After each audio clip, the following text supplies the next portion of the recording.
Present by Vikas Films. Bihar सरकार खली भोगेला मनुष्य पत्रकार सब भोगेला होइल बादल काले हो जाई बेल हो परसों से चली फिर उहे वाला खेल हो होइल बादल काले हो जाई बेल हो परसों से चली फिर उहे वाला खेल हो और चांद के तो मन खाली रोकेला बिहार सरकार खली भोगेला मनुष्य पत्रकार तबे ठोकेला बिहार सरकार जब भोगेला मनुष्य पत्रकार तबे ठोकेला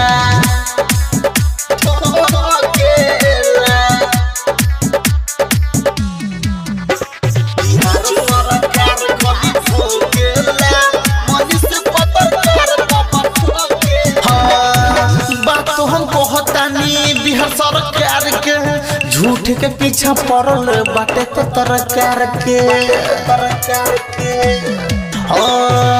बोले के बात बोले अत्याचार को काहे न बोले के तुम सरकार को गरीब खातिर मन चुप नहीं हो खेला बिहार सरकार खली भोगेला मनुष्य पत्रकार तबे ठोकेला बिहार सरकार जब भोगेला मनुष्य पत्रकार तबे ठोकेला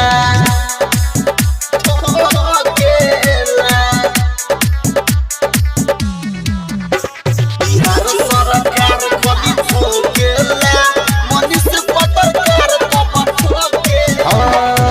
निकल के मनीष न करेला खेला गलती करे वाला के धकेला देला सच खातिर लड़ेला बिहार के बेटा रेल के बेदिया न देखेला नेता होखे वाला के चार के रोकेला बिहार सरकार खली भोगेला मनुष्य पत्रकार तबे ठोकेला बिहार सरकार खली भोगेला